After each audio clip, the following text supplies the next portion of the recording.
Hello students, good morning. How are you all? I hope you all are safe and fine. And this is the 13th video lecture, day 13 of video lecture and class 8 subject computer. We are learning lesson 3 log on to access. हमने log on to access में last video lecture में कुछ topics cover किए थे. That was creating database and creating database using templates. Database को create करना सीखा था हमने और डेटाबेस को क्रिएट करने के लिए टेम्पलेट्स का तरीका हमने सीखा था. डेटाबेस को हम दो तरीके से क्रिएट कर सकते हैं, टेम्पलेट्स के और ब्लैंक डेटाबेस के रूप में. तो हमने टेम्पलेट्स के रूप में टेम्पलेट से कैसे डेटाबेस बना सकते हैं ये हमने लास्ट टाइम में सीखा था. अब हम सीखेंगे कि डेटाबेस को हम ब्लैंक डेटाबेस से कैसे क्रिएट कर सकते हैं. Now you can create a database from scratch.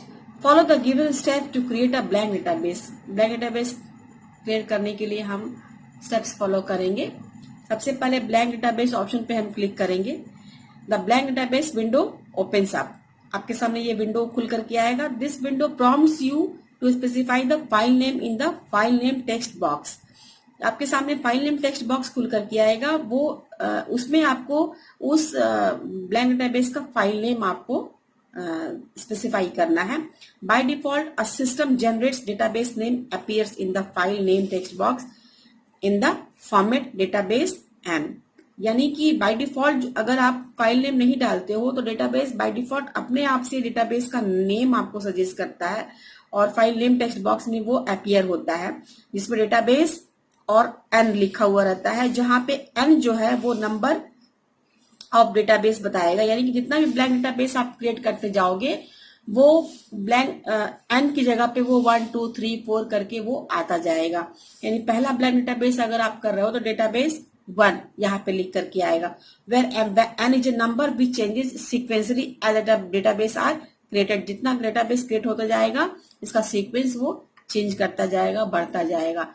You can change the default location by clicking on the folder icon placed next to the file name text box. File name text box के ठीक बगल में जो folder icon होता है उस folder icon से आप इसका जो डिफॉल्ट लोकेशन है आपके डेटाबेस का वो आप चेंज कर सकते हो. डेटाबेस बनाने के बाद जो हम चाहते हैं कि इसको हम कहीं और सेव करें तो जो डिफॉल्ट लोकेशन आपको दिया रहता है उसको आप चेंज कर सकते हो. फाइल नेम टेक्स्ट बॉक्स में के ठीक बगल में फोल्डर आइकन होता है उससे. उसके लिए आप सबसे पहले आप क्रिएट बटन पे क्लिक करोगे. A new database will be created. आप क्रिएट बटन पे क्लिक किया आपने तो आपका जो नया डेटाबेस है वो क्रिएट हो गया. Along with an empty table name table 1 displayed on the title bar. जो डेटाबेस आपका ब्लैंक डेटाबेस क्रिएट हुआ है उसका टेबल 1 करके नाम हो जाएगा. एम्प्टी टेबल होगा जो कि आपके टाइटल बार पे आपको तुरंत दिखने लगेगा. The fields tab is selected by default. जितने भी फील्ड्स टैब होंगे वो फील्ड्स टैब जो होगा वो आपको बाय डिफॉल्ट सिलेक्टेड होगा. The new tab table tool will be now visible on the title bar. और एक नया टेबल टूल आपके सामने विजिबल होगा टाइटल बार पे जब आप एक नया ब्लैंक डेटाबेस बनाओगे. कुछ नोट है आपके लिए.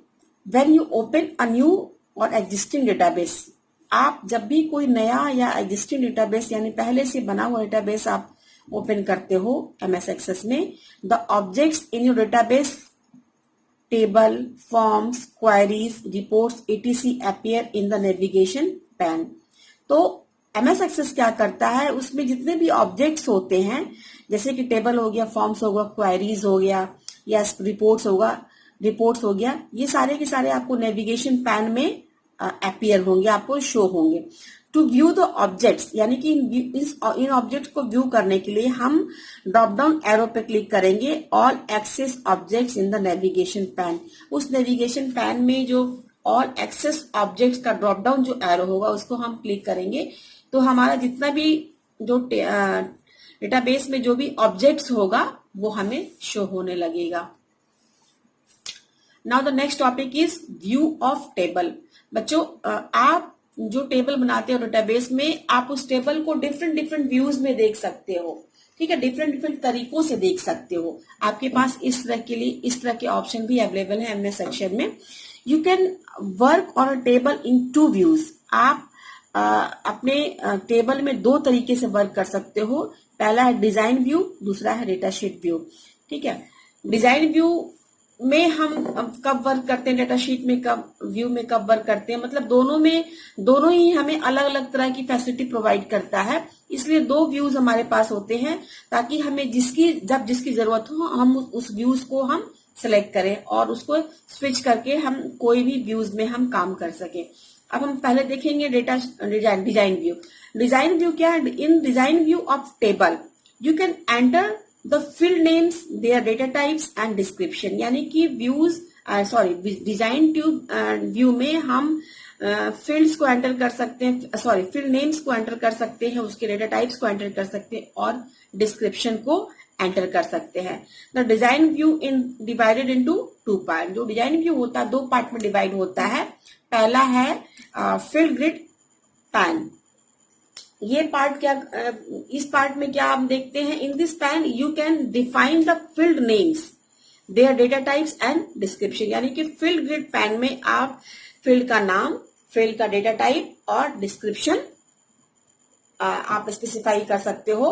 उसके बाद फील्ड प्रॉपर्टीज पैन में आप क्या कर सकते हो, this section is used to set the properties for the fields defined in the table. यानी कि आपने फील्ड में जो भी टेबल में जो भी फील्ड्स डिफाइन किए हैं उस फील्ड्स के लिए की प्रॉपर्टीज आप फील्ड प्रॉपर्टीज पैन में डिफाइन कर सकते हो। तो डेटा शीट व्यू आपको इस तरीके से अलाउ करता है कि आप इसमें आप डेटा टाइप्स को एंटर कर सकते हो, डिस्क्रिप्शन एंटर कर सकते हो, फील्ड नेम एंटर कर सकते हो। आपको अगर इनकी जरूरत होती है तो आप डिजाइन व्यू सिलेक्ट कर सकते हो। अब हम देखेंगे डेटा शीट व्यू क्या होता है और ये किस तरीके से हमारे लिए बेनिफिशियल होता है। Data sheet view is used to enter data in a table. यह टेबल में डेटा एंटर करने के लिए हम इसको यूज करते हैं। This view displays the table as a grid. इसमें जो टेबल होता है एक ग्रिड के फॉर्म में हमें दिखता है।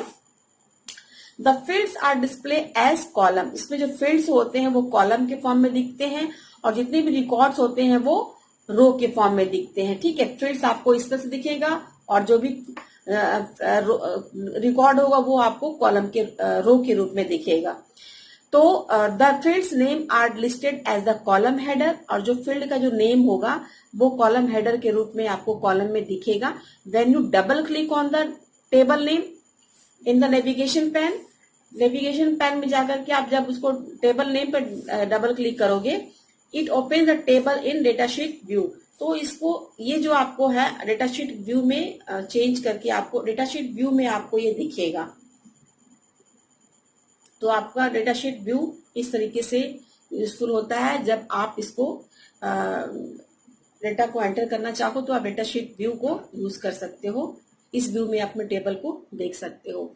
नाउ अब हमारे पास एक ऑप्शन है कि हमें 2 व्यू तो है हमारे पास, लेकिन हम जब चाहें तब किसी व्यू में स्विच करके हम अपने डेटा को देख सके। तो ये ऑप्शन भी हमारे पास है, स्विचिंग बिटवीन व्यूज। यानी कि 2 व्यूज के बीच में हम स्विच कर करके देखना चाहते हैं।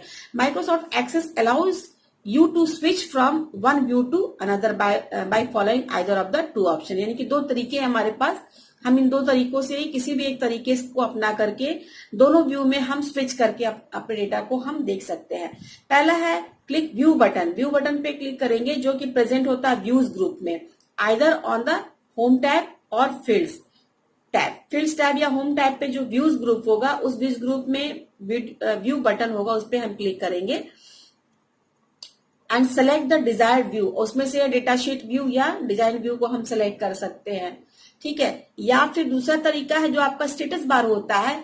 स्टेटस बार के कॉर्नर पे, राइट साइड के कॉर्नर पे आप देखोगे तो डिजाइन व्यू और डेटा शीट व्यू दोनों ही ऑप्शन आपको अवेलेबल होते हैं। आप चाहे डिजाइन व्यू पे क्लिक करके आपके टेबल को डिजाइन व्यू में देखो या फिर डेटा शीट व्यू पे क्लिक करके डेटा शीट व्यू में आपके टेबल को देखो।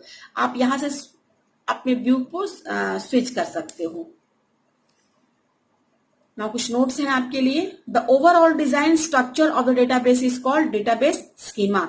जो डेटाबेस का जो ओवरऑल डिजाइन स्ट्रक्चर है उसको हम डेटाबेस स्कीमा कहते हैं, विच describe the records and relation among them, जो कि डिस्क्राइब करता है रिकॉर्ड्स और उसके रिलेशनशिप को डेटाबेस में।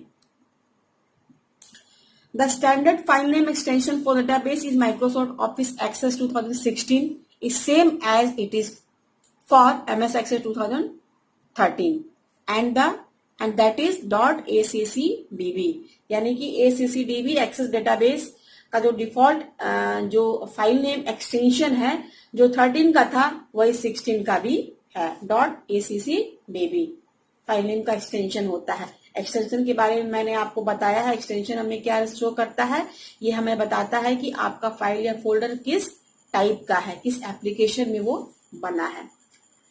To save the database press Ctrl+S की कॉम्बिनेशन। आप डेटाबेस को सेव करने के लिए Ctrl+S की कॉम्बिनेशन को एक साथ प्रेस कर सकते हैं या फिर सेव ऑप्शन को चूज कर सकते हैं जो कि फाइल टैब में दिया हुआ होता है। माइक्रोसॉफ्ट एक्सेस से क्विट करने के लिए Alt+F4 की आप एक साथ प्रेस करोगे तो आप माइक्रोसॉफ्ट एक्सेस से आप क्विट कर लोगे। The data sheet view allows you to enter data in a table, it looks like a Excel spreadsheet. जो डेटा शीट व्यू है ये आपको डेटा एंटर करने के लिए अलाउ करता है और ये बिल्कुल एक्सेल के स्प्रेडशीट की जैसा आपको दिखता है। Now the turn is for your homework. You have to note down the notes in your notebook. जितने भी नोट्स हमने आज पढ़ाए हैं इस वीडियो लेक्चर में वो सारे के सारे आपको अपने नोटबुक में नोट डाउन करने हैं and you have to revise the CW। So that's enough for today. Thank you, class.